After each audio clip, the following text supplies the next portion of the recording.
Hey, church, and welcome to our Wednesday devotional. I'm just going to be going over a small portion of Luke chapter 18 today. It's a parable that I really like that Jesus gives, and I like it for a couple reasons. One, it makes me laugh a little bit, and two, Jesus tells us right up front what it's about, the purpose of it, and I think it's really pertinent to what we're going through today. So in verse 1, he says, "And he told them a parable to the effect that they ought to always pray and not lose heart." And so that's all the message is today. That's all my devotional is going to be about, is to continue to pray and to not lose heart. But let's look at the rest of the parable. So in verse 2, it says, Jesus said, "In a certain city there was a judge who neither feared God nor respected man. And there was a widow in that city who kept coming to him and saying, 'Give me justice against my adversary.' For a while he refused. But afterward he said to himself, 'Though I neither fear God nor respect man, yet because this widow keeps bothering me, I will give her justice, so that she will not beat me down by her continual coming.' And the Lord said, 'Hear what the unrighteous judge says. And will not God give justice to his elect, who cry to him day and night? Will he delay long over them? I tell you, he will give justice to them speedily. Nevertheless, when the Son of Man comes, will he find faith on the earth?'" And so this parable, I love it because it does make me laugh a little bit, is the idea that you have this widow who would have been one of the most downtrodden people in Jesus' culture, right? Widows and orphans were two of the groups of people that Jesus and God specifically tells us to worry about, because they're the ones that can't take care of themselves. They don't have people to take care of them. And so the whole parable is centered around this widow who has no resources to give the justice that she wants. It would be like today if you didn't have money to pay for a lawyer or like healthcare or whatever that might be. But she keeps going to this judge saying, "I need justice against this person who has wronged me."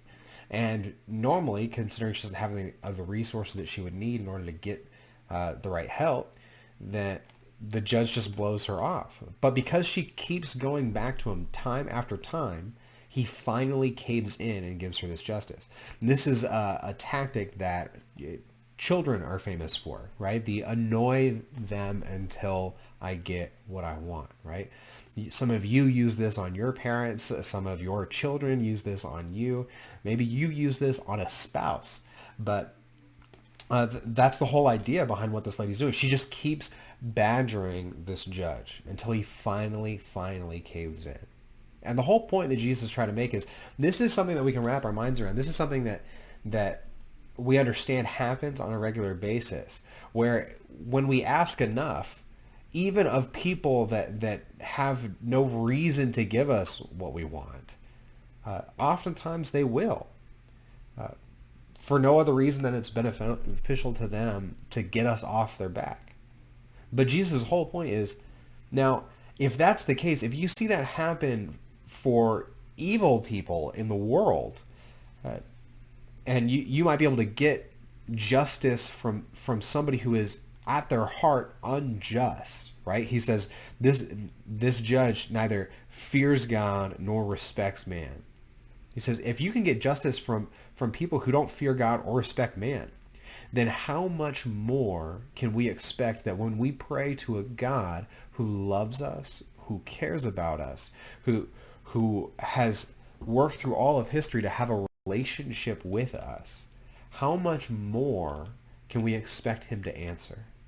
How much more can we expect him to bring us justice in whatever our circumstances might be? Justice just being to set things right for the wrongs of maybe people that have wronged you. Maybe it's the wrongs of the circumstances of the world, of just living in an unjust world, right?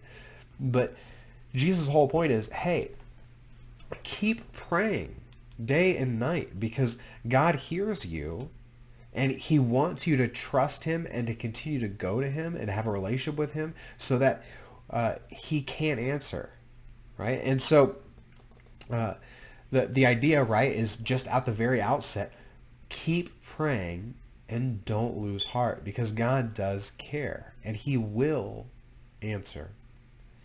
The warning that Jesus gives at the end is simply, nevertheless, when the Son of Man comes, will he find faith on earth? And I think this is because Jesus simply knows that our hearts tend to wander when we don't get our instant gratification. God will answer speedily, and it might not be in the way that we want. It might not necessarily be speed as fast as we want, which is instant, but he will make things right. And the idea of being a Christian is that sometimes that means enduring. And it means continuing to trust him even when you can't see the end game. And so, church, I just want you to know that God does hear you. He does love you. And I want you to keep praying for whatever your circumstances are, whether it's your personal life, whether it's the people around you, whether it's our church. And I implore you, please keep praying for our church. But do not lose heart, because God is there and he cares very much so. So church, I hope this is encouraging to you. I hope you'll continue to pray, and I love you. I hope you have a good rest of your week. Bye.